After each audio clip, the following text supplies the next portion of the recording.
ஆமாண்டவரே, நாங்கள் பாடினது போல உங்கள் பரிசுத்த ஆவியால் எங்களை நிரப்பும்படிக்கு ஜெபிக்கிறோம். வாரும் தூய ஆவியே, இந்த பிரசன்னத்தை வாஞ்சிக்கிறோம். வல்லமையால் என்னை நிறைத்து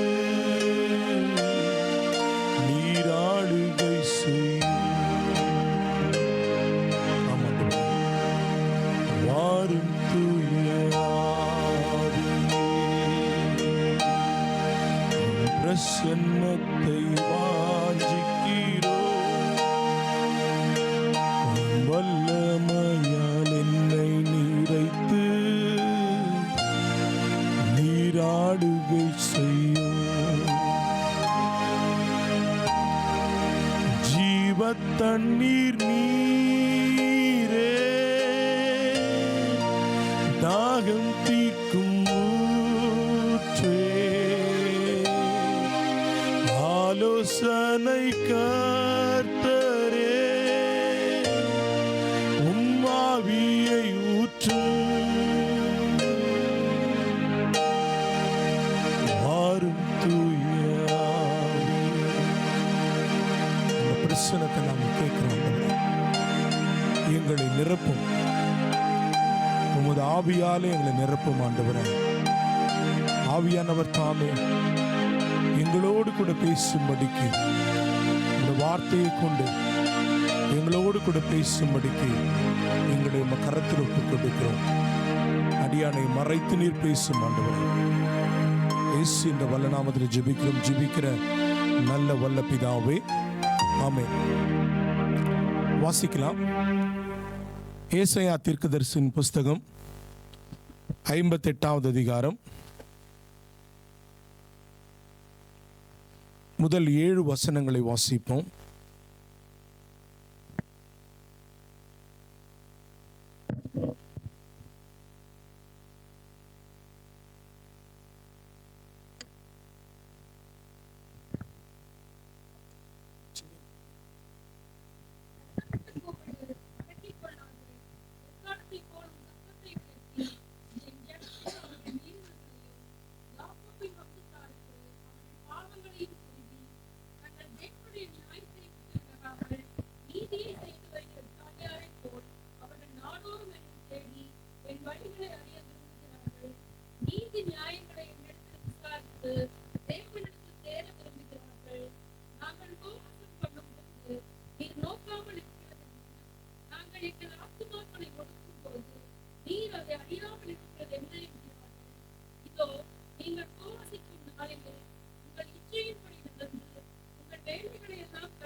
ஆமென். கடந்த வாரத்திலே நாம் ஒரு சில காரியங்களை குறித்து தேவன் நம்மோடு கூட பேசும்படிக்கு உதவி செய்தார். அதனுடைய தொடர்ச்சியாக நாம் நல்ல காரியத்தை செய்யும்போது அதிலே தீமை இருக்கிறதை நாம் உணராமல் இருக்கிறோம் என்பதை குறித்து இன்றைக்கு தேவன் உங்களோடு கூட பேசும்படிக்கு என் இருதயத்தில் தொடர்ந்து அந்த காரியத்தை எனக்கு உந்தினதனால், ஜெபித்ததனால், கிடைத்ததனால் அதையே தொடர்ந்து பேச கர்த்தர் எனக்கு உதவி செய்வார் என்று விசுவாசிக்கிறேன். நாம் போன வாரத்தில் கேட்ட செய்தியில் 4 காரியத்தை குறித்து நாம் கேட்டோம். முதலாவது காரியம் என்ன? இஸ்ரவேல் மக்கள், தேவனால் தெரிந்து கொள்ளப்பட்ட மக்கள், நீங்களும் நானும் தெரிந்து கொள்ளப்பட்ட மக்கள். தெரிந்து கொள்ளப்பட்ட மக்களுடைய வேண்டுதல் கேட்கப்படவில்லை. தேவனுக்கு அவர்கள் பேசுகிற ஜபமோ அவர்கள் கேட்கிற கூக்குரலோ கேட்கப்படவில்லை. அப்ப கேட்கப்படாதபடிக்கு அவர்களுடைய உறவு சரியில்லாததை அவர்கள் உணர்வு இல்லாதவர்களாய், உணர்வற்றவர்களாய் இருக்கிறதை நமக்கு ஏசாயா தீர்க்கன் மிக அழகாய் எழுதி வைத்திருக்கிறார். அதில் அவர்கள் 4 காரியங்களை பண்ணுகிறதை நாம் பார்க்கிறோம். முதலாவதாய் சத்தமிட்டு கூப்பிட்டு ஜெபிக்கிறார்கள். சத்தமிட்டு கூப்பிட்டு ஜெபிக்கிறார்கள். With a loud voice they are praying hard. Even அந்த ஜெபத்திற்கும் தேவன் செவிசாய்க்க மாட்டேன்னு சொல்றாரு. இரண்டாவதாய் அவர்கள் தேவனுடைய வழியை அறிந்து ஜெபிக்கிறார்கள். They are knowing யார் அவருடைய வழியை அறிந்து ஜெபிக்கிறார்கள். They are understanding the way of the Lord. Still God did not answer them. மூன்றாவதாய் அவர்கள் ஆண்டவருடைய கற்பனைகளை கைக்கொள்ளுகிறார்கள். ஆனாலும் தேவன் அவர்களுக்கு செவி சாய்க்கிறது இல்லை. நான்காவதாய் அவர்கள் உபவாசிக்கவும் செய்கிறார்கள். உபவாசத்திற்கும் தேவன் செவி சாய்க்கவில்லை. அப்போ ஆண்டவர் செவி சாய்க்கவில்லை என்று சொன்னால் அப்ப ஏதோ ஒரு தவறு நடக்கிறது. என்ன தவறு நடக்கிறது? அப்போ அவர்களுடைய உறவுல ஏதோ ஒரு காரியத்தை குறித்து அவர்கள் உணராதவர்களாக இருக்கிறதை வேதம் நமக்கு திரும்ப திரும்ப ஏசாயா 58வது அதிகாரம் 59வது அதிகாரத்திலும் தேவன் நமக்கு காட்டுகிறார். என்ன காட்டுகிறார்? நமக்கு ஒரு ஆவிக்குரிய குருட்டாட்டம் இருந்து கொண்டே இருக்கிறது என்பதை தேவன் காட்டிக்கொண்டு வருகிறார். சரிங்க பிரதர், எனக்கு ஆவிக்குரிய குருட்டாட்டம் இருக்கிறதை நான் உணராமல் இருக்கிறேன். அப்போ போன வாரம் நீங்க ஒரு விஷயம் சொன்னீங்களே, நான் நன்மை செய்கிறதுனால நான் எப்படி தேவனுக்கு தீமை செய்ய முடியும்? எனக்கு ஒரு நன்மை நடக்குது இல்ல, அப்ப நான் உபாசிக்கிறது தப்பா? ஜெபிக்கிறது தப்பா? தேவனுடைய கற்பனையை கைக்கொள்ளுகிறது தப்பா? அப்ப நான் இந்த காரியங்களை பண்ணினால் இதுல என்ன தவறு இருக்க வேண்டி கிடக்குது? இதுல என்ன தவறு இருக்க முடியும்? நமக்கு சாதாரணமா வரக்கூடிய ஒரு கேள்விதான். இந்த கேள்விக்கு நமக்கு ரொம்ப அழகான விளக்கம் தெரிந்து கொள்ள ஆண்டவர் உதவி செய்வாராக. மத்தேயு எழுதின சுவிசேஷம் 16வது அதிகாரம் 22வது வசனம் வாசியுங்கள். மத்தேயு 16வது அதிகாரம் 22வது வசனம். அப்பொழுது பேதுரு அவரை தனியே அழைத்து கொண்டு போய், ஆண்டவரே, இது உமக்கு நேரிடக்கூடாதே, இது உமக்கு சம்பவிப்பதில்லை என்று அவரை கடிந்து கொள்ள தொடங்கினார். அப்படின்னு இல்லைங்க, கர்த்தர் என்ன சொல்றாரு? ஆண்டவராகிய இயேசு கிறிஸ்து தான் இவ்விதமாய் மரிக்க போகிறேன் என்ற ஒரு காரியத்தை தம்முடைய சீஷர்களிடத்திலே பகிர்ந்து கொள்ளுகிறார். ஒரு நண்பன் தன்னுடைய சக நண்பனிடத்திலே அவர் சொல்லுகிறார், நான் இப்படிதான்பா மரிக்க போறேன். ஏன்னு சொன்னா என்னை ஆண்டவர் அழைத்ததனுடைய நோக்கம் இப்படிதான்பா, இவ்விதமா என்னை அடித்து கொல்ல போகிறார்கள், நான் அவமானப்பட போகிறேன், நான் மரிக்க போறேன், இதுதான் நான் போற பாதன். உடனே நண்பன் மேல இருக்கிற அக்கறையில பேதுரு என்ன பண்றாரு? அவரை கூட்டு போறாரு. கூப்பிட்டு தனியா கூப்பிட்டு என்ன பண்றாரு? வாசிங்க. அப்பொழுது பேதுரு அவரை தனியே அழைத்து கொண்டு போய் ஆண்டவரே, ஆண்டவரே, இது உமக்கு நேரிடக்கூடாது, இது உமக்கு நேரிட கூடாது அப்படின்னு சொல்லிட்டு அக்கறை நிமித்தமாய் சொல்லுகிறார். பேதுருக்கு ஒரு அன்பு ஆண்டவர் மேல. இப்படி ஆண்டவர் மரிக்க கூடாது என்பது அன்பு. அதற்கு ஆண்டவராகிய இயேசு கிறிஸ்து என்ன சொல்றாரு? அவரோ திரும்பி பேதுருவை பார்த்து எனக்கு பின்னாக போ சாத்தானே, எனக்கு பின்னாக போ சாத்தானே, நீ எனக்கு இடரலாய் இருக்கிறாய். இல்லைங்க, எனக்கு பின்னாக போ சாத்தானே. எனக்கு ரொம்ப பிடித்த நண்பன், என்னோடு கூட 3 வருடமாய் என்னோடு கூட பயணித்து வருகிறான், என்னை நல்லா அறிந்திருக்கிற நண்பன். எனக்கு நன்மையை தான் நினைப்பான், கெட்டதை நினைப்பான் அவன். எனக்கு என்னை கெட்டது நினைத்திருந்தால் அவன் என்னை கூப்பிட்டு போயிட்டு இப்படி சொல்லியிருப்பானா? பிரியமானவர்களே, ஆவியானவர் உங்களோடு கூட பேசுகிறார். என்ன சொல்றாரு? தயவு கூர்ந்து உங்களிடத்துல வருகிறதை நன்மையா தீமையா என்பதை அறியத்தக்கதாய் உங்களுக்குள்ள இருக்கிற ஆவியானவர், பரிசுத்த ஆவியானவர் உதவி செய்யவில்லை என்றால், ஆண்டவராகிய இயேசு கிறிஸ்து எப்படி பின்னாக போ சாத்தானே என்று சொந்த கூட இருந்த நண்பனை சொல்ல முடியவில்லையோ, சொல்ல முடியுதோ, உங்களால் சொல்ல முடியாமல் போய்விடும். ஆண்டவர் ரொம்ப அழகா சொல்றாரு இல்ல. நிறைய நேரங்களில் நம்ம யோசிப்பல்ல, நீங்க கஷ்டமா போகும்போது உங்களுக்கு இது சம்பவிக்க கூடாது பிரதர், கவனிங்க, எப்படி இது உங்களுக்கு நடக்க கூடாது பிரதர் அப்படின்னு நமக்கு என்ன இருக்கும், நம்மளே கஷ்டத்துல தான் போயிட்டு இருக்கிறோம். இன்னைக்கு அப்படிதானே இருக்குது. கர்த்தர் உங்களை தாங்குவார், கர்த்தர் உங்களை தூக்கி எடுப்பார், உங்களுக்கு இன்றையிலிருந்து உங்களை முத்திரை மோதிரமாய் வைப்பார், நீ தலையாய் இருப்பாய், இப்படியான நமக்கு சொல்லப்படுகிறது. அப்ப ஆண்டவர் சொல்லும்போது பேதுரு தன்னுடைய நண்பன் தானே சொல்றான். நன்மையான பேதுருக்கு என்ன இருக்கும்? பேதுருவோட மைண்ட் செட்ல இருந்து யோசிங்க. இப்ப நீங்க ஆண்டவர் சொன்னாரு, நம்மளுக்கு வசனம் எழுதி வைக்கப்பட்டிருக்கு, பேதுருவோட மைண்ட் செட்ல யோசிங்களேன். இப்போ உங்க நண்பர் ஒருத்தர் பக்கத்துல வந்து சொல்றாங்க, சகோதரியை கூப்பிட்டு நான் சொல்றேன், சோபனா இங்க பாரு, நான் இந்த மாதிரி தான் மறிக்க போறேன். சோபனா என்ன கேட்கும், உங்களுக்கு என்ன நான் லூசானா, மரகரை என்ன கண்டிருச்சா, இப்ப நான் சொல்றேன்னு வச்சு இப்படிதாம்மா நான் சாக போறேன், என் டெத் இப்படிதாம்மா இருக்க போகுதுன்னா, நான் எவ்வளவுக்குரிய ஆவிக்குரிய மனுஷனா இருந்தாலும் சோபனா அதெல்லாம் யோசிக்காது. பேதுருக்கு யோசிக்கல, நிஜம்தானே, என்ன இவருக்கு எதனா பிரச்சனை ஆயிடுச்சா. இதைதான் சொல்லுகிறார், நாம் நன்மை செய்கிறதாய் நினைத்து தேவ சித்தத்தை நிறைவேற்றாமல் போகிறோம். தேவ சித்தம் புரியல பேதுருக்கு. அநேக நேரங்களில் நம்ம நன்மை செய்கிறதா நினைக்கிறோம். உங்களுக்கு இன்னொரு ரொம்ப முக்கியமான ஒரு காரியம் சொல்லுகிறேன். நம்மளுடைய இன்னைக்கு நடக்கிற மிக முக்கியமான ஒரு காரியம், காணிக்கை குறித்ததான ஒரு காரியம். காணிக்கை இன்னைக்கு அநேக குடும்பங்கள்ல நிறைய பேருக்கு ஒரு நம்ம என்ன ஒரு காரியம் தெரியுமா, ஏழைக்கு கொடுத்தா என்ன இருக்குது, கர்த்தருக்கு போய் சர்ச்சில் காணிக்க போட்டா என்ன இருக்குது. நிறைய குடும்பங்கள் இன்னைக்கு டிஸ்கஷன் அதுதான். கர்த்தருக்கு கொடுக்கிற காணிக்கையும் ஒரு ஏழைக்கு உதவி செய்வதும் ஒன்றாக முடியாது. நீங்க ஆலயத்தில் போயிட்டு கர்த்தருக்காக கொடுக்கிற காணிக்கை, அது நீங்கள் தேவனுக்கு கொடுக்கிற காணிக்கை, அதை நீங்க என்ன பண்ண முடியாது. ஒரு ஏழைக்கு செய்யும் போது ஏழைக்கு தானே செஞ்சுட்டேன். நான் இப்படியா ஒரு காரியத்தை கேள்விப்பட்டேன். ஒரு குடும்பத்தில் ஒரு கணவன் மனைவி ஆண்டவருக்காக தசமபாகம் சேர்த்து கொண்டு வந்தார்கள். அவங்க என்ன பண்ணாங்க, கிட்டத்தட்ட ஒரு 2.5 லட்சம் ரூபாய் சேர்ந்துருச்சு இந்தியன் மணியில. இப்போ அதை எடுத்துட்டு போய் கொடுக்கணும்.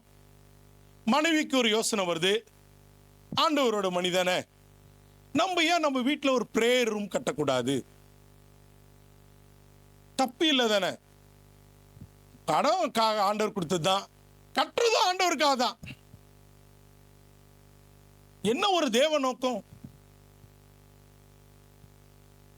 கணவனுக்கும் அந்த ஐடியா ரொம்ப நல்லா தெரிஞ்சு இல்லை. அந்த கணவன் மிக தெளிவா சொன்னார். அவர் ஒரு ஊழியக்காரர் கூட இத்தனையும் கிடையாது. அவர் சொன்னார், தேவனுடையதை தேவனுக்கு கொடுக்கத்தக்கதாய் நம்மை தேவன் வைத்திருக்கிறார். இப்படிதானே நமக்கு கர்த்தர் சொல்லி கொடுக்கிறார். பேதுரு இதை தானே புரிந்து கொள்ளல. அப்ப தேவ சித்தத்தை நிறைவேற்றாதபடிக்கு பிசாசானவன் உங்களை எப்படி, பேதுருல சொல்றாருல, கர்ஜிக்கிற சிங்கம் போல எவனை விழுங்கலாமோ என்று சுற்றி திரிகிறான். அவன் என்ன சொல்றான், உனக்கு இதை விட பெட்டர் ஐடியா இருக்குதுன்னா இதுல தேவ சித்தம் இருக்கிறதா என்பதை நீ கவனித்து பார்க்க வேண்டிய இடத்துல இருக்கிறீங்க. நம்ம நிறைய நேரங்களில் எமோஷனலா தான் டிசிஷன் எடுக்கிறோம். கவனிங்க, ரொம்ப ரொம்ப முக்கியமான ஒரு காரியம். எந்த இடத்துல வந்தால் ஆலோசனை எந்த இடத்திலிருந்து வருகிறது என்பதை நீங்கள் ஆராய்ந்து பார்க்கவில்லை என்று சொன்னால் நீங்களும் அதே குழியில விடுவதற்கு உங்களையும் பிசாசானவன் நடத்தி விடுவான். ரொம்ப சாதாரணமா நடத்திடுவான். ஆவிக்குரிய முடிவு நீங்க ஒன்று எடுப்பீங்க. அதுதான் ஆண்டவர் சொல்றாரு, நான் நன்மை செய்கிறதா நினைத்து செய்கிறேன். நம்ம அநேக நேரங்களில் தடங்களாய் மற்றவர்களுக்கு இருக்கிறோம். மற்றவர்களுக்கு உதவி செய்கிறதா நினைக்கிறோம். ஆனால் அந்த உதவி அவர்களுடைய ஆவிக்குரிய வாழ்க்கையினுடைய அடுத்த கட்டத்தை நிறுத்துகிறதா என்பதை கவனிச்சு பாருங்க. சிலர் சினிமாக்கு போறது விருப்பம் இல்லைனா பரவாயில்ல, நீ என் ஃப்ரெண்டு தானே, வா போலாம். சிலருக்கு சண்டே சர்ச்சு தானே, பரவாயில்ல வா நம்ம இன்னைக்கு ஹாலிடே போலாம். ஒரு கமிட்மெண்ட், தேவனுக்காக நான் ஏதாவது செய்யணும்னு ஒரு கமிட்மெண்ட் இருக்கிறப்ப பரவாயில்ல, இட்ஸ் ஓகே. ஆண்டவர் என்ன இன்னைக்கே வந்து நியாயம் திருத்த போறாரா என்ன? யோசிச்சு பாருங்க. 58வது கடைசி 2 வசனங்கள் வாசிங்க. கடைசி 2 வசனங்கள். என் பரிசுத்த நாளாகிய ஓய்வு நாளிலே, என் பரிசுத்த நாளாகிய ஓய்வு நாளிலே உனக்கு இஷ்டமானதை செய்யாதபடி, உனக்கு இஷ்டமானதை செய்யாதபடிக்கு உன் காலை விலக்கி, உன் வழிகளின்படி நடவாமலும், உன்னுடைய வழிகளின்படி நடவாமல், உன்னுடைய வழிகளின்படி நடவாமல், உங்க பேரை போட்டு வாசிங்க. உனக்கு இஷ்டமானதை செய்யாமல், எனக்கு இஷ்டமானதை நான் செய்யாமல், உன் சொந்த பேச்சை பேசாமல், சொந்த வீட்டு காரியத்தை பேசாமல், ஓய்வு நாளை மனமகிழ்ச்சியின் நாள் என்று, ஓய்வு நாளை மனமகிழ்ச்சியின் நாள் என்று, கர்த்தருடைய பரிசுத்த நாளை மகிமையுள்ள நாள் என்றும் சொல்லி அதை மகிமையாக எண்ணுவாயானால், கர்த்தருடைய மகிமையான நாள் என்று நீ எண்ணுவாயானால், அப்பொழுது கர்த்தரில் மனமகிழ்ச்சியாய் இருப்பாய். பூமியின் உயர்ந்த இடங்களில் உன்னை ஏறி இருக்கும்படி பண்ணி. அப்ப நம்ம தெரிந்து கொள்ள, எனக்கு மேல ஏறணும், கர்த்தர் என்னை பயன்படுத்தணும், அடுத்த கட்டத்திற்கு என்னை கொண்டு போக வேண்டும் என்றால், தேவன் எனக்கு செய்ய நியமித்ததை, தேவன் எனக்காய் கொடுத்ததை நான் நிறைவேற்றாதபடிக்கு என்னுடைய ஆவிக்குரிய வாழ்க்கையை பிசாசானவன் தடுத்து போடுகிறதை மறைந்து போன குருட்டாட்டம் உள்ள ஜனங்களாய் வாழ்ந்து கொண்டிருக்கிறோம். கவனிங்க, ரொம்ப முக்கியமான ஒரு காரியம். அநேக நேரங்கள் ஆவிக்குரிய காரியத்தில் மாற்றமே இல்லை. ஒரு தேவனுடைய நோக்கம் ஓய்வு நாள் சண்டேனா, இன்னைக்கு எத்தனை பெரிய ரிக்ரியேஷன் டே, ஹாலிடேனா சண்டேன்னு ஆயிருச்சு. கிறிஸ்தவர்களுக்கு தேவன் ஆண்டவராக இயேசு கிறிஸ்து உயிர்த்தெழுத முதலாவது நாள். அதனாலதான் இன்றைய நாள்ல ஆண்டவர் இன்னைக்கு எல்லாருமே இருக்கிற கிறிஸ்தவத்தில் எல்லாரும் அநேகர் ஏன் இன்னைக்கு சண்டேல வர்ஷிப் வைக்கிறாங்கன்னா, Sabbath day according to the old testament சனிக்கிழமை தான், சாட்டர்டே தான் சாபத் டே, மாற்றங்கள் இல்லை. ஆனால் இன்றைக்கு புதிய ஏற்பாட்டில் வாழுகிற நாம் ஏன் ஞாயிற்றுக்கிழமைகளில் நாம் ஆராதனை செய்கிறோம் என்று சொன்னால், கர்த்தர் உயிர்த்தெழுந்த நாளை நாம் ஓய்வு நாளாக ஆசரிக்கிறோம். இந்த நாளில் என் சொந்த வேலை, என் சொந்த பேச்சு செய்வதை தான் பிசாசு எதிர்பார்க்கிறான். தேவனுக்காக நீ எதை செய்ய விட மாட்டான் உங்களை. நான் நர்சிங் படிக்கிறப்ப 7th செமஸ்டர் படிச்சுட்டு இருந்தேன். ரட்சிக்கப்பட்ட ரொம்ப புதுசு. அப்பதான் நான் ரட்சிக்கப்பட்டிருக்கிறேன். ஞாயிற்றுக்கிழமைகளை படிக்கக்கூடாதுன்னு சொல்லிட்டு எனக்குள்ள ஒரு வைராக்கியம். என்னுடைய ஃபைனல் எக்ஸாம் போயிட்டு இருக்குது. அப்போ நான் என்ன பண்றேன், என்னுடைய ஃபைனல் போர்டு எக்ஸாம் எழுதும்போது இன்னைக்கு படிக்கக்கூடாது, ஞாயிற்றுக்கிழமை படிக்கக்கூடாது. நான் லேமன்ஸ் இவாஞ்சலிக்கல் ஃபெலோஷிப்பில் LEFல நான் ரட்சிக்கப்பட்டேன். அப்போ நாள் முழுசும் அங்கே இருக்கும், இப்போ சர்ச் இருக்கும், ஒரு 3 மணி வரைக்கும் இருக்கும். நாளைக்கு எக்ஸாமு, 7th செமஸ்டர் ஒரு பிரேக் செமஸ்டர் வர, ஒரு முறை ஃபெயில் ஆகிட்டிங்கன்னா you will be back again ஒரு 6 months. இவ்வளோ ப்ரெஷர் இருக்குது. அப்போ எனக்குள்ள ஒரு வைராக்கியம். ஆண்டவர் ஏசாயா 58ல் சொல்லியிருக்கிறார்ல, என்னுடைய வேலையை இந்த ஞாயிற்றுக்கிழமையில் நான் செய்யக்கூடாது அப்படின்னு சொல்லிட்டு நான் என்ன பண்ணேன், ஒரு ஜெபத்தோடு அன்னைக்கு முழுவதும் படிக்கல. நான் திங்கக்கிழமை காலையில் கரெக்டாக 12:01 புக் எடுக்கிறேன். 7வது செமஸ்டர் அன்னைக்கு எக்ஸாம் எழுதுறதுக்கு நான் அந்த படிக்கிற போகிற வரைக்கும் தூங்காமல் படிச்சுட்டு போய் எழுதினேன். படிச்சுட்டு போய் எழுதுனது என்னவோ நான் எழுதினேன். உண்மையாக சொல்கிறேன், அப்படி ஒரு ஆச்சரியம். 76 மார்க் எடுத்திருந்தோம் அவுட் ஆஃப் 100. எனக்கே ஆச்சரியம். ஏன்னா எந்த சப்ஜெக்ட்ல 7th செமஸ்டர்ல அன்னைக்கு எடுத்த அளவுக்கு மார்க் வேற எதுக்குமே வரல எனக்கு. நான் எப்பவுமே ரொம்ப சந்தோஷப்பட்டிருப்பேன். நீங்க ஒன்ன கர்த்தருக்காக வைராக்கியமாய் செய்யும் போது கர்த்தர் உங்களை மேலான இடத்துல உயர்த்துகிறதுக்கு வல்லவராக இருக்கிறார். ஆண்டவருக்கு தெரியும், இது வேற யாருக்கு தெரியணும்னு இல்லை. ஒரு சின்ன கமிட்மெண்ட் தான். ஞாயிற்றுக்கிழமையில ஓவர் டைம் பண்ணா எக்ஸ்ட்ரா காசு கிடைக்கும் தான். ஞாயிற்றுக்கிழமையில எங்கன்னா போனா நம்மளுக்கு ஏதோ ஒன்று கிடைக்கும் தான். அப்ப தேவனுக்காக நான் எதையும் இழக்க போகிறேன்? தேவனுக்காக நான் எதை கொடுக்க போகிறேன்? நேரமும் கொடுக்கறது இல்லை, வேதம் வாசிக்க டைம் கொடுக்கறது இல்லை. கவனிங்க, இதை தான் ஆண்டவர் ரொம்ப அழகா சொல்றாரு. இதை தான் தேவன் சொல்லுகிறார், நான் நன்மை செய்கிறதா நினைத்து தேவனுடைய அழைப்பை இழந்து போகிறவனா இருக்கிறேன். இதை குறித்து தான் தேவன் ரொம்ப அழகா சொல்லி கொடுக்கிறார். அப்ப என்னுடைய ஆவிக்குரிய குருட்டாட்டம் என்னை தேவனுக்கு ஏற்ற சிந்தையில் இல்லாம வேற ஒரு காரியத்திற்கு என்னை கொண்டு போகிறது. அப்ப ஏசாயா தீர்க்கதரிசியின் புஸ்தகத்துல 58வது அதிகாரத்துல ஆண்டவர் ஒரு காரியத்தை சொல்லுகிறார். என்ன சொல்றாரு? அப்பா, நீ உபவாசிக்கிற, ஆனால் நீ உபவாசிக்கும் போது உன்னுடைய கிறிஸ்தவனுக்கு இருக்க வேண்டிய தகுதி ஒரு எண்ணம் அவனுக்குள்ள இல்லை. அப்ப எனக்கு ஆவிக்குரிய குருட்டாட்டை எதை தடுக்கிறது? எதை தடுக்கிறது என்பது வேதம் நமக்கு தொடர்ந்து காட்டும். என்ன காரியம் சொல்லுகிறதுன்னு பார்ப்போம். நல்லா கவனிங்க. 2 கொரிந்தியர் 4வது அதிகாரம் 1-5 வசனங்கள் வாசிங்க.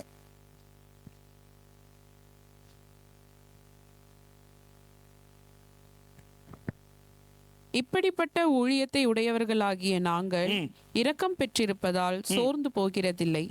வெட்கமான அந்தரங்க காரியங்களை நாங்கள் வெறுத்து தந்திரமாய் நடவாமலும் தேவ வசனத்தை புரட்டாமலும் சத்தியத்தை வெளிப்படுத்துகிறதுனாலே தேவனுக்கு முன்பாக எல்லா மனுஷருடைய மனசாட்சிக்கும் எங்களை உத்தமர் என்று விளங்க பண்ணுகிறோம். எங்கள் சுவிசேஷம் மறைப்பொருளாய் இருந்தால் கெட்டு போகிறவர்களுக்கே அது மறைப்பொருளாய் இருக்கும்.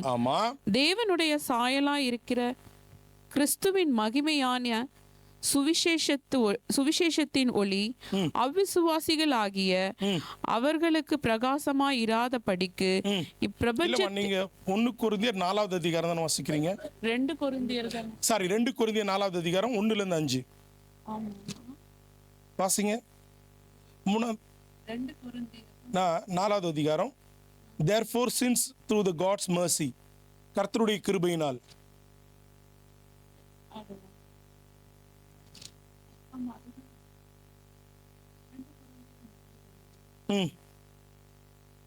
நாலாவது வசனம் வாசிச்சு முடிச்சிட்டேன். 4வது வசனம் வாசிங்க. கரெக்ட், 4வது வசனம் தான் வாசிங்க. தேவனுடைய சாயலாய் இருக்கிற கிறிஸ்துவின் மகிமையான சுவிசேஷத்தின் ஒளி அவ்விசுவாசிகள் ஆகிய அவர்களுக்கு பிரகாசமாய் இராதபடிக்கு இப்பிரபஞ்சத்தின் தேவனானவன் அவர்களுடைய மனதை குருடாக்கினான். இப்ப எப்படி நல்லா கவனிங்க. இந்த 4வது வசனத்துல திரும்ப அது வாசிங்க.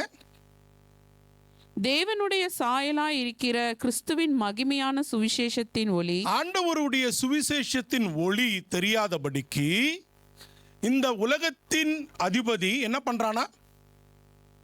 அவர்களுடைய மனதை குருடாக்கினான். அவர்களுடைய மனதை குருடாக்கி வைத்திருக்கிறான்.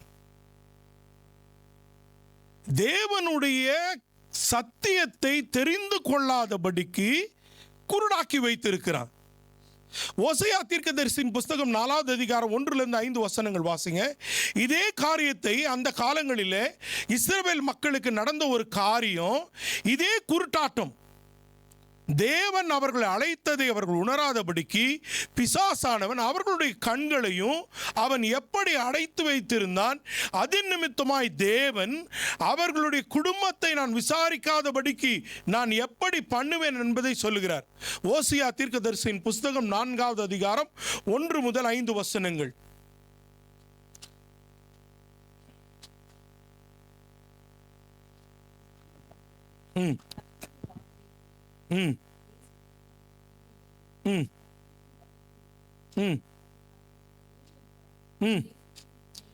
இங்க கேளுங்க, எதற்கு வழக்கு இருக்கிறது? ஏன் வழக்கு இருக்கிறதா? தொடர்ந்து வாசிங்க. அது ஏன் என்றால் தேசத்திலே உண்மை இல்லை, இரக்கமும் இல்லை, தேவனை பற்றிய அறிவும் இல்லை, பொய்யானையிட்டு பொய் சொல்லி கொலை செய்து திருடி விபச்சாரம் பண்ணி மிஞ்சி போகிறார்கள். இரத்த பழிகளோடு இரத்த பழிகள் சேர்கிறது. திடீர் நிமித்தம் தேசம் புலம்பும்.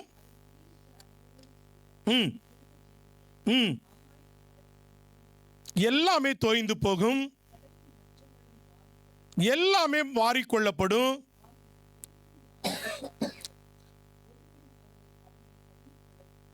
ம் ம் ம் ம் பகலிலே நீ இடறி விழுவாய். நீ கவனிங்க, எனக்கு ஆவிக்குரிய கண்கள் குருடாகும் பொழுது நான் பகலிலே இடறி விழத்தக்கதாய் என்னுடைய கண்கள் குருடாக்கப்பட்டிருக்கிறது. பகல்ல நான் கீழே விழுந்துருவனா? என்ன பெரிய பிசாசினுடைய தந்திரம் பாருங்க. ரொம்ப முக்கியமான ஒரு காரியம், என்னை தேவனுடைய காரியத்தை பார்க்காதபடிக்கு, தேவனுடைய அழைப்பை பார்க்காதபடிக்கு, தேவ நோக்கத்தை பார்க்காதபடிக்கு, தேவன் என்னை அழைத்ததை குறித்து எண்ணாதபடிக்கு என் கண்கள், தேசமே கண்கள் குருடாக்கப்பட்டிருக்கிறது. அததான் சொல்றாரு ஏசாயா 58 சொல்லும் போது, இவர்கள் 4 காரியத்தை பண்றாங்க, ஆனா அவர்களுக்கு ஒரு காரியம் புரியல. என் கண் குருடாக்கப்பட்டிருக்கிறதுப்பா. நான் வந்து உபவாசம் பண்றேன், ஆனா நான் தப்பா பண்றேன். நான் சண்டை போடுகிறேன். தீமோத்தேயுல சொல்றாரு, ஓடுகிறவன் என்னப்படி ஓடணுமா? எப்படி ஓடணுமா? ஒழுங்கின்படி ஓடணுமா? You need to run the race abiding the rules of the race. நீ நேர்த்தியாய் ஓடணுமா? அப்ப நான் ஓடாதபடிக்கு என்னுடைய காரியங்கள் இப்படியாய் இருக்கிறது. அதே ஏசாயா தீர்க்கன் புஸ்தகம் 42வது அதிகாரம் 18, 10, 20 வசனம் வாசிங்க. 18, 19, 20 வாசிங்க.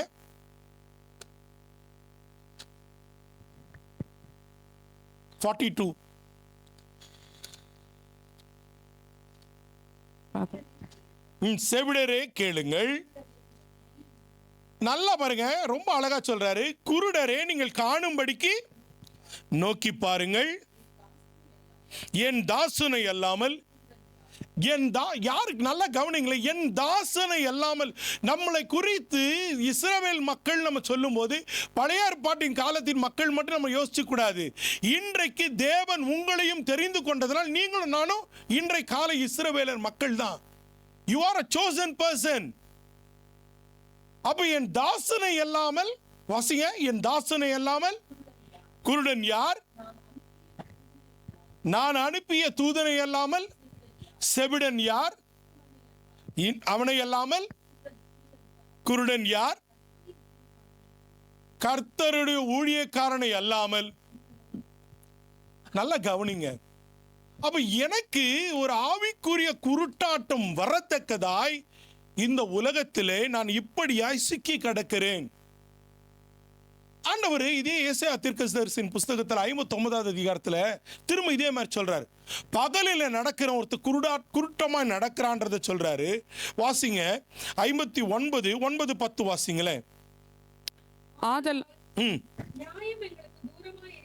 நியாயம் எங்களுக்கு தூரமாய் இருக்கிறது, நீதி எங்களை தொடர்ந்து பிடிக்காது. நல்லா கவனிங்க, நான் வெளிச்சத்திற்கு காத்திருந்தேன், என்னுடைய வசனத்துக்கு காத்திருந்தேன். தேவ வெளிச்சம் என் மேல் படுன்னு எதிர்பார்த்து கொண்டிருந்தேன். தேவ வெளிச்சம் வந்தா நான் நடக்கலாம்னு நினைச்சிட்டு இருந்தேன். மாறாக இதோ இருள் பிரகாசத்திற்கு காத்திருந்தோம்,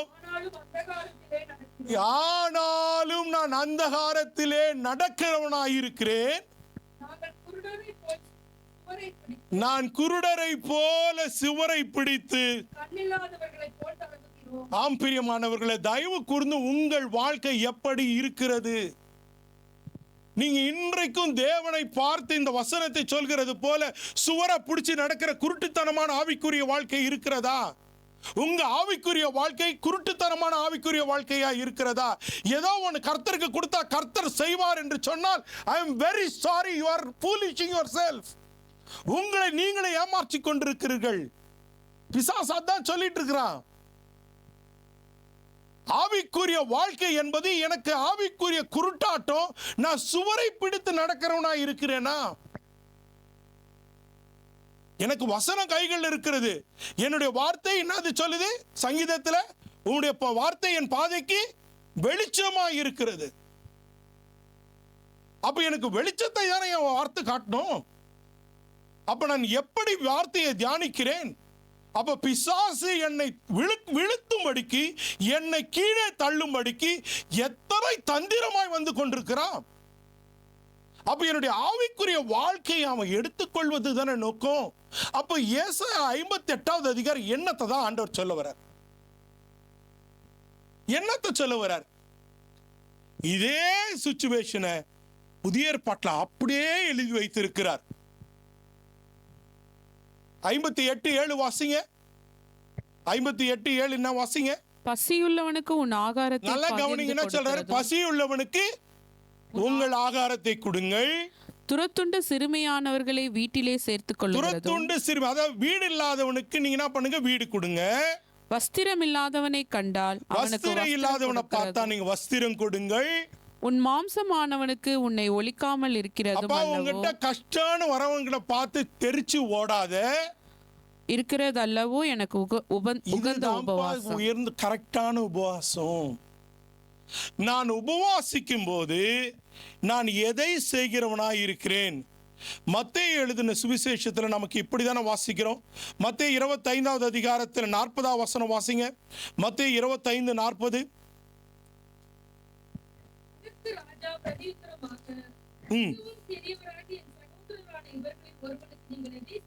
நல்லா கவனிங்க, நல்லா கவனிங்க. நான் போய் இப்பொழுது ஆண்டவருடைய சமூகத்தில் நிற்கிறேன். நான் 2ஆம் வருகையில் ஆண்டவராகிய இயேசு கிறிஸ்து வந்து விட்டார். இப்ப எங்களையும் உங்களையும் நியாயம் தீர்க்க போகிறார். நியாயம் தீர்க்க போகும்போது கர்த்தரிடத்துல சமூகத்துல வந்து நிற்கிறோம். நிற்கும் போது தேவன் என்னை பார்த்து கேட்கிற கேள்விகள் இவை. என்ன கேட்கிறாரு? வாசிங்க. என் சகோதரனாகிய இவர்களுக்கு நீர் எதை செய்தீரோ சொல்லுகிறேன்.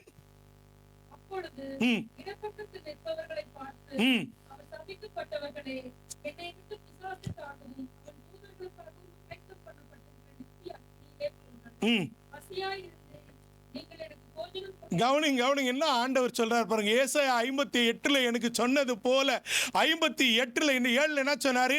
நான் உபவாசிக்கும் போது நான் எளியவனுக்கு கொடுக்க வேண்டிய காரியம் என் உபவாசம் மற்றவர்களுக்கு உதவி செய்கிறதுமா. நான் உபவாசிக்கிறேன் என்று சொன்னால் மற்றவர்களுக்கு ஊழியம் செய்கிறவனா இருக்கணும். ஆனா ஆண்டவர் இதை தான் அங்க மேல போகும்போது கேட்குவாரு. எப்பா, நீ ஜெபிச்ச, நீ உபவாசம் பண்ண, ஆனா உனக்கே கேட்டுட்டு இருக்கிறியே. எனக்கு காரு வேணும்னு கேட்கிற, வீடு வேணும்னு கேட்கிற, வேலை வேணும் கேட்கிற, மனைவி வேணும் கேட்கிற, பிள்ளை வேணும் கேட்கிற, உடல்ல இருக்க வியாதி போகணும் கேட்கிற, எல்லாத்தையும் கேட்கிற ராஜா. மற்றவனை குறித்து கவலை இல்லையே உனக்கு? மற்றவனை குறித்து ஒரு அக்கறை இல்லையே? அப்ப உனக்கு எப்பொழுது ஆத்துமா பாரம் வரப்போகிறது? அழிந்து போகிற மனுஷனை பார்த்து என்னைக்கு நீ கவலைப்பட போற? மற்றவங்க குறித்து ஒரு கவலையே இல்லை. அதான் ஆண்டவர் கேட்கிறார். நீ மேல போன உடனே உன்னை பார்த்து நீ எத்தனை சர்ச் நடத்தின, நீ எவ்வளவு அழகா பிரசங்கம் பண்ண, எவ்வளவு அழகா வொர்ஷிப் பண்ணன்னு கேட்க மாட்டார் ஆண்டவர். எனக்காக எத்தனை ஆத்துமாவை நீ கொண்டு வந்த, யாருக்கு சாப்பாடு போட்ட? உங்ககிட்ட பசியா இருக்கிறவனை பார்த்து வாசிங்க, தொடர்ந்து வாசி ஏஞ்சல். நீங்க பசியா இருந்த, நீ எனக்கு போஜனம் கொடுக்கல. நான் தாகமா இருந்தேன், என் தாகத்தை தீர்க்கவில்லை. என்னை சேர்த்து கொள்ளவில்லை. வஸ்திரம் இல்லாதிருந்தேன், வஸ்திரம் கொடுக்கிறதில்லை. நான் ஜெயில இருந்தேன், ஹாஸ்பிட்டல் இருந்தேன், என்னை பார்க்க நீங்க வரலையேப்பா. ஒருத்தருக்கும் என்னை குறித்த கவலை இல்லை. ஒரு மனுஷன் கெட்டு போகிறான் என்று சொன்னால் அவனை குறித்த ஒரு ஆத்ம பாரமும் கிடையாது. ரொம்ப துக்ககரமான ஒரு செய்தி, எனக்கு ரொம்ப வேதனை. கரெக்டா எனக்கு போன வாரத்தில் எனக்கு ஒரு வீடியோ அனுப்புறாங்க. கோயம்புத்தூர்ல என்னுடைய ரொம்ப தெரிந்த என்னுடைய ஜூனியர் பொண்ணு, அவங்க கணவர் கார்ல உட்காந்துட்டு ஒரு வீடியோ ரெக்கார்ட் பண்றாரு. அவர் வந்து டிஎன்இபில ஜூனியர் அசிஸ்டண்டா ஒர்க் பண்றாரு. அந்த வீடியோ என் போன்ல இருக்குது. பிரியமானவர்களே, போன் ஃப்ரண்ட்ல வச்சுட்டு அவர் பண்றாரு. என் மனைவிக்கு பிரஸ்ட் கேன்சர் வந்துருச்சு. 1 இயரா நான் போராடுறோம், 1 இயரா ஜெபிக்கிறோம், எனக்கு ஒரு நன்மையும் கிடைக்கல. நானும் என் 10 வயசு பிள்ளையும் என் மனைவியை நாங்கள் சூசைட் பண்ணிக்கிறோம் அப்படின்னு சொல்லிட்டு போய் சூசைட் பண்ணிக்கிட்டேன். மொத்த குடும்பமும் செத்து போச்சு. கிறிஸ்தவர்கள் தான், கோயம்புத்தூர்ல தான் இருக்கிறாங்க. எனக்கு அப்படி ஒரு அழுக. ஆண்டவரே, அவர்களுக்கு சத்தியம் சொல்ல ஒருத்தர் இல்லையே, அந்த குழந்தை, அந்த குடும்பம் அவ்வளவு அழகா இருக்கிறது. கிறிஸ்தவர்கள் தான் அவர்கள். அவர்களுக்கு சத்தியம் போய் சேரலையே. பிரியமானவர்களே, உங்களுக்கு அந்த அக்கறை இல்லையா? நம்ம கிறிஸ்தவர்கள் தான். ஒருத்தரை பார்க்கும்போது நான் அவர்களுக்கு ஆண்டவரை பத்தி சொல்லணும். என்ன ஆண்டவர் அழைச்சது யாரோ ஒருத்தர் மரிச்சு போறாங்க, யாரோ ஒருத்தர் வாழ்க்கை போக போகுதுன்ற அக்கறை இல்லைனா என் ஆண்டவர் எதற்காக வந்தார்? பேதுரு சொல்லும் போது அப்பாலே போ சாத்தான், அழிந்து போகிற ஒரு ஆத்துமாக்கான கரிசனம் நமக்கு இல்லாம போயிடும். நீங்க எத்தனையோ பேர் மறிச்சு கொண்டு போறாங்க. பிசாசு இதை தான் நம்ம கிட்ட இருந்து பிரிக்கிறான். இதைதான் ஆண்டவர் ஏசாயா 58:59 சொல்றாரு. எப்பா நீ உபவாசிக்கிற, ஜெபிக்கிற எல்லாம் நல்லதுதான், ஆனா உன்னை குறிச்சு மட்டுமே கவலை இருக்குது உனக்கு. நீ நல்லா இருக்கணும் இருந்தா போதுமே இருக்கு. உன் வலிய பத்தி, உன் குடும்பத்தை பத்தி, உன்னோட பண பிரச்சனையை பத்தி, உன் பிள்ளைய பத்தி இதெல்லாம் கவலையா? இதுக்கு தானே நான் உன்னை கிறிஸ்தவனாய் தெரிந்து கொண்டேன். Is that what you want? உன்னை தெரிந்து கொண்டது நோக்கம் மேலான நோக்கம் இல்லையா? நீ எங்கேயோ இருந்தல்ல, உன்னை எதுக்காக கொண்டு வந்தேன்? பிரியமானவர்களே, கவனிக்க வேண்டிய ஒரு காரியத்தில் ஒரு காலகட்டத்தில் இருக்கிறோம். கடைசி காலகட்டம். கடைசி காலகட்டம். நமக்கு எப்ப மரணம் வரும்னு தெரியாது. கடைசி காலகட்டத்தில் இருக்கிறோம். இஸ்ரவேல் மக்களை போல நான் இருந்துடக்கூடாது. அவர்கள் 4 காரியங்களை பண்ணாங்க. கற்பனைகளை கறிக்கொண்டார்கள், வேதத்தை வாசிச்சாங்க, தேவனுடைய வார்த்தையை புரிஞ்சு கொண்டார்கள், சத்தமா ஜெபிச்சாங்க, உபவாசம் பண்ணாங்க. ஆனா ஆண்டவர் அவங்களுக்கு சத்தத்துக்கு செவி சாய்க்கல. பிரியமானவர்களே, ஆண்டவர் சொல்றாரு, அப்பா உன் உபவாசம் எனக்கு விருப்பம் இல்லை ராஜா. உன் உபவாசத்தை நீ என்ன பண்ணு, மற்றவர்களுக்கு பிரயோஜனமாய் மாத்து. ஒரு ஏழைக்கு நீ கிரியை செய். ஆகாரம் இல்லாதவனுக்கு ஆகாரத்தை கொண்டு போய் கொடு. ரட்சிப்பு இல்லாதவனை தேடி ரட்சிப்புக்கு வழி பண்ணு. ஒரு வியாதியஸ்தரை பார்த்தா அவனுக்காய் உதவி செய். உன்னை நான் அழைத்ததனுடைய நோக்கமே அதுதான். ஆம் பிரியமானவர்களே, உங்களையும் கர்த்தர் அழைத்ததனுடைய நோக்கம் தான். ஏதோ வந்தோம் இந்த இடத்துல வாட்ஃபோர்ட் தேசத்துல இருக்கிறோம், நம்மளால் முடியலன்னா, நம்மளால இந்த தேசத்தை தொட முடியலன்னா கர்த்தர் யாரை கொண்டு தொடுவார்? Who can we go? யாரை அனுப்புவார்? என்னால முடியல ஆண்டவரனா ஒண்ணும் பண்ண முடியாது. அவரும் உங்களை நம்மளை ஃபோர்ஸ் பண்ண போறது கிடையாது. தயவு செய்து தேவனுக்காய் நான் ஒரு ஆத்மாவது கொண்டு போன மேல போம். அந்த ஒரு ஆத்மாவை நீ கொண்டு வாங்களேன், உங்களுக்கு எவ்வளவு பேர் ரட்சிப்பு, எவ்வளவு பேர் ஒரு சந்தோஷம் இருக்குன்னு பாருங்க. உங்க வாழ்க்கையில் ஒருத்தர் ஆண்டவரை தெரியாதவரை நீங்க ஆண்டவர்களுக்கு கொண்டு வாங்க. அது போல ஆத்தும பாரம் தாருமையா, அபிஷேகத்தால் என்னை நிரப்புமையா.